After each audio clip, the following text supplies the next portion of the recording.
Want to make your videos pop with smooth, cinematic slow motion? First, let's jump into Adobe After Effects and bring in the footage you want to slow down.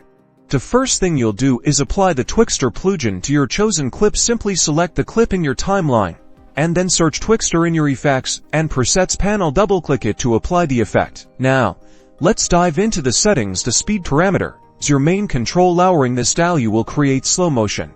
A value of 50% will cut the speed in half, making it twice as slow than usual. Next, adjusting the frame blending mode is crucial for smooth results. The default is often fine, but experiment with other options like motion vector for improved results. Play with the speed percentages and carefully examine how your video looks, particularly at the start and end points of the slow motion effect. Remember to always preview your results and make adjustments to the speed and settings. The sweet spot will depend on your footage. If you notice any artifacts, like blurring or warping, go back to your parameters to try to fix it. Twixtor is a fantastic tool to bring your video edits to the next level and create that signature cinematic flair. With a little practice and experimentation, you'll be making stunning slow motion videos in no time.